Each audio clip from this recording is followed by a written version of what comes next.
Hi everyone, this is Jim. Welcome to this postmortem of my Blitz game number 905. I had the white pieces and started off with d4. My opponent went d5. And after c4, the queen's gambit, he plays c6, the Slav defense. So I go knight f3, which you can see is the main move. It stops black from playing e5, the 1-hour gambit. And it's a generally useful move. Let's see, so black goes knight f6. And now you can see the main move here is knight to c3, but I don't actually like to play that way. It allows, after knight to c3, black can sometimes take and get something going with the pawns on the queen side. It actually gives some activity to black. So I play the quiet Slav with e3.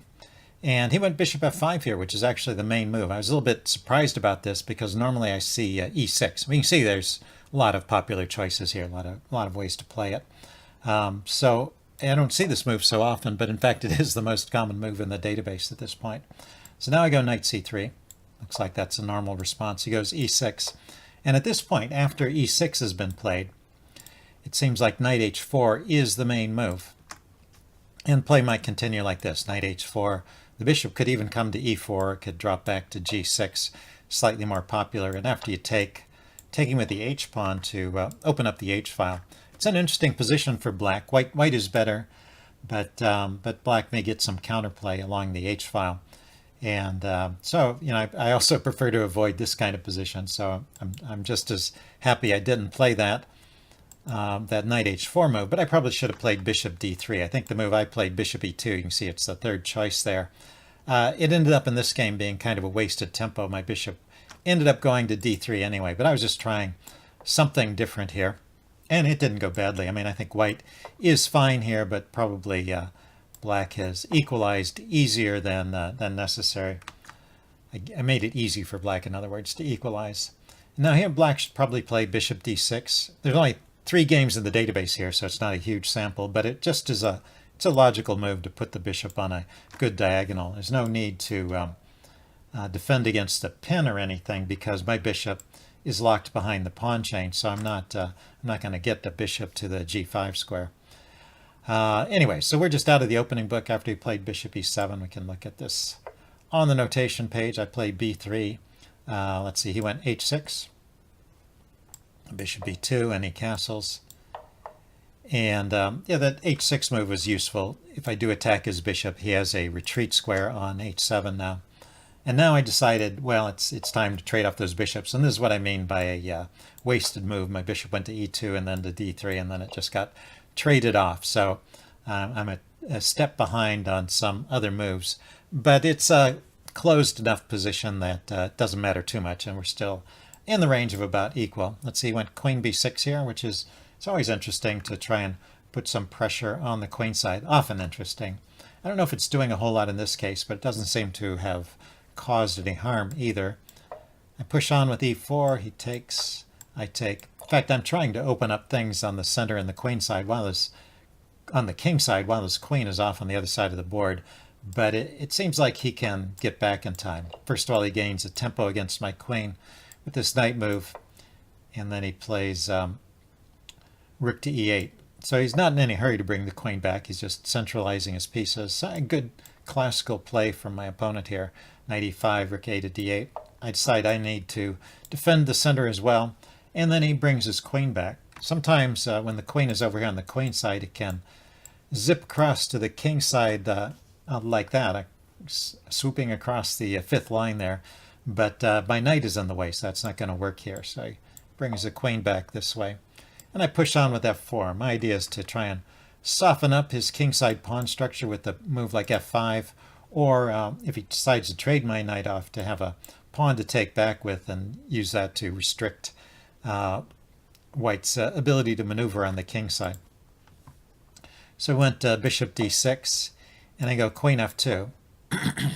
So maybe after queen f3 there would be a slight edge to white here, but the chessman did not like my queen f2 move at all.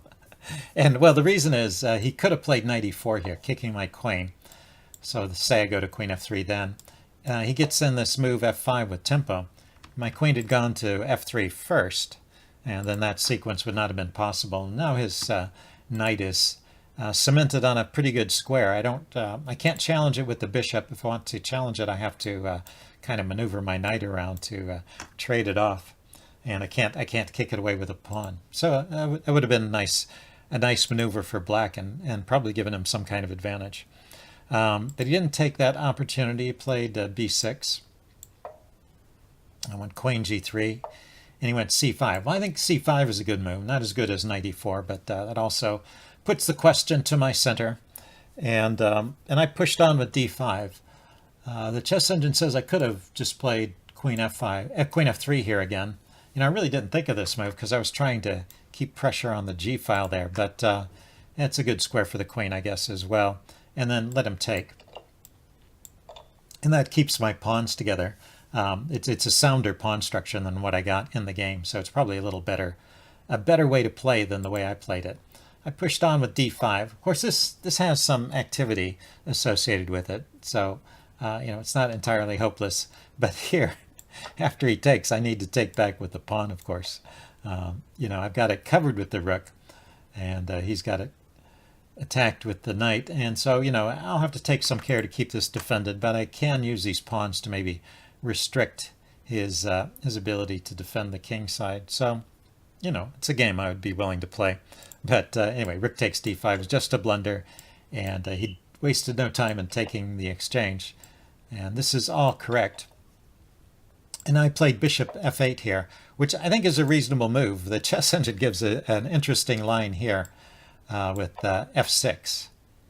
So pawn to f6, say the knight comes back to g4, then king to f8. I mean, with the king right here, it starts to look like, I've got some pretty nasty ideas attacking these pawns. And if he just defends, I've actually got, a knight and a bishop looking at this guy, and this pawn is pinned, so I can really just take there anyway. So it looks like I'm breaking through here, but king f8 seems to solve all his problems and leave to a big advantage. But, well, before you can play that f6 move, you have to realize that you're going to play king f8 on the next move, and that's the only move. It turns out the king h8 doesn't work, probably because I get some kind of perpetual against his king, or some kind of checks along the diagonal. Well, it's not that black loses after that, but it's just even, whereas king f8 leads to a big advantage for black. So, but if you didn't see that, well, then this move bishop to f8 makes a reasonable alternative. So I played knight g4 here. So I had spotted some of these ideas. And here he went queen d6. So this is a second move which is less than accurate. And I think this one maybe he should have spotted. If he played a move like rook to d6, then this is good for black. I could still get some material back with this move, knight f6 check. He takes. I take with the bishop. But this pawn is defended. I don't have any way to increase the pressure immediately, and black continues with c4. So in this position, the material is even, but my king is a bit more exposed, and my pawns are a bit weaker, and black is just better in this position. So black gives back the exchange in this line, but has a positional advantage here, and the chess engine thinks it's a winning edge. It gives it almost a +2 advantage, or -2 evaluation in favor of black. So after knight g4, queen d6. Yeah, this is the mistake, and well, a mistake. And now I have this knight f6 move right away. Although, well, I have to show you one more computer line. I could have played bishop e5 here, and well, I could have spotted this idea maybe. If he takes the pawn, knight here is a forking the king and the queen, taking advantage of the pin on the g-pawn. So he can't take there. He has to move the queen. And in fact, the chess engine gives this line as the best that black has. A little bit hard to believe, but I do have, quite a mass of forces here, so I guess not surprising there was something. This is a crazy line where he gives up the queen for 2 pieces. Of course, from the starting position, he was already up the exchange. So after all of those trades, it's a situation where black has a rook and a bishop for a queen, and he's going to pick up a pawn here, it looks like. So this is a position that still favors white, but black can fight on. So anyway, interesting line. So I played knight f6 check, and this just basically leads back to equality. Let's see, after knight f6 check, he moves the king, and I grab the exchange back, so we're even again materially. And then play rook d1. I want to protect this pawn, and I want to play bishop to e5. I had spotted that bishop e5 was a nice idea. And now I want rook e6, which is an interesting move, taking advantage of tactics, but it's a little too tricky. He should probably just play f6 once again, just trying to shut down the bishop on this diagonal. So rook e6, just getting a little too cute at this point in time. So anyway, I went bishop to e5. He went queen d7, and I went queen g4 here. Yeah, I guess I needed to defend the rook so I could threaten to take his rook. And I was thinking I was kind of pinning his rook, but, well, he can just drop it back, and it just turns into a trade. Although the chess engine approved of this line of play, I mean, it seems like I don't have anything really great here. And so we get into an endgame, which should be even. I mean, I have a passed pawn, but also it can be weak in some circumstances too. So there's still pluses and minuses here. But overall, this should probably still be a draw. So let's see, he played f6, dropped my bishop back to b2. He brought his bishop out, and I brought my king forward, defending the pawns. He went rook e7, went g4, went king g8, starting to get his king in the game. And then I went rook d3. Rook d3 is actually a mistake. So it's all been even up to this point, and I should just continue pushing my pawns forward like that. I wanted to oppose his rooks because I was worried about them penetrating. I wanted to oppose rooks and then try and get into an endgame where I could make this passed pawn felt. But after rook d3, he could actually penetrate here with rook e1, and it's a bit tricky. If this is just one line, this is not necessarily best play, but for example, if I start to try and chase his rook around so it's not harassing me from behind, he can play a few moves like this. He can attack the h-pawn, then he can attack the bishop, and then after that he can take the f-pawn. So he can get an advantage, and there are other lines, of course, but it seems like with this rook here in my camp, he can cause enough trouble to lead to an edge for black. So he had his chance there. So rook d3 was a mistake, and he was just bringing his king forward, so that was a mistake too, and now we're back to even once again. So I block with rook e3, he trades. And let's see, he plays a6 here. I guess he's going to move those pawns forward. Well, he's going to get them onto light squares, which makes some sense, away from my bishop. I'm bringing my king forward.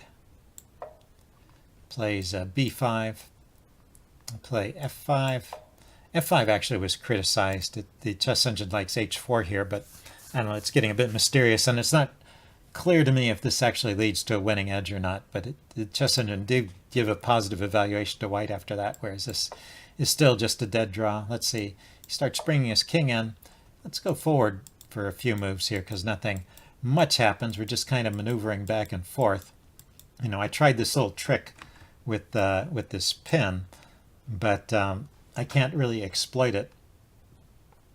I can take, which I eventually did, but it doesn't lead to a whole lot. And if we trade bishops, his king comes forward, and I might get into trouble in the endgame. So I keep the bishops on. Let's see, he played bishop back to f2, went bishop to d2, went bishop to b6. So bishop b6 is another move where he starts to get into a little bit of trouble. He should play king c5 here, just get the king into the most active position possible. And it's hard for me to, I can't play my king up here, so it's hard for me to get in front and support that pawn. I don't know, it's a little bit hard to say. I mean, I would try this. Stop that. I would try this idea with my bishop and try and force the pawn through. But anyway, the chess engine gives this as even, whereas after bishop to b6, I get to push his king back with this check. And his king can't come forward. Notice that if his king comes here, then bishop to e3 check will actually win his bishop. The king has no square it can move to that defends the bishop. So the king has to go back. Let's see. And so I'm just trying to keep the king on this side of the board, keep him from attacking the pawn. I was going to try and maneuver my king around here. I hadn't quite figured out how to do it because he's got these pawns blocking me. But here's where he starts to get active. So I just waste a few moves with my bishop. Sorry about that. I waste a few moves with my bishop. Let's see, we were about here. So I went bishop b8. Yeah, he had just played a5. So let's go back to that position. He played a5. I am just wasting moves with my bishop. He moved his bishop forward. I moved my bishop back. He pushed the a-pawn forward again. I wasted another move with my bishop. And now he played b4. So now this is the moment I've been waiting for, because he's given up this square. Now this is still a draw technically, but after this it's very tricky. And in fact, his next move is the losing move. So if he were to play bishop to d6, and I play bishop e3, this still, he's got this pawn blockade and I can't make any progress, and his bishop is defending the b pawn, so I can't really take them. And if my king goes too far this way, then he can push forward and get counterplay. So basically this is a draw by neither side being able to make progress. And this move here, b3, trying to win, actually is the losing move. It's just you can't play like this. You got to be very careful in these endgames. And this pawn has just got too far ahead of his support. So I can just take. Doesn't matter if he pushes or takes. I can still round up this pawn one way or another. Now I didn't realize it was a win at this point, because I thought, in the time I'm wasting taking this pawn, he'll be able to get to my pawn. But it just turns out that's not the case. It's hard to see this without a chess engine. You have to check out a bunch of different lines, but it just turns out there was no way for him to save it after he played that b3 move. So that was the losing move.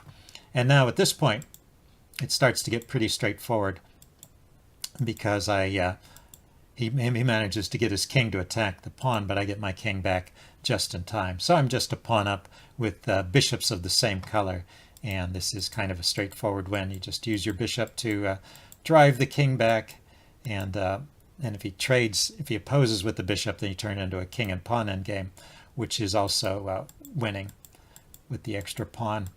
And so at some point here, I just have to waste a move. I played h4, played h5, I took. He had to step out of the way, and then he resigned at this point. So interesting game. Hope you guys enjoyed it, and I will see you all later. Bye.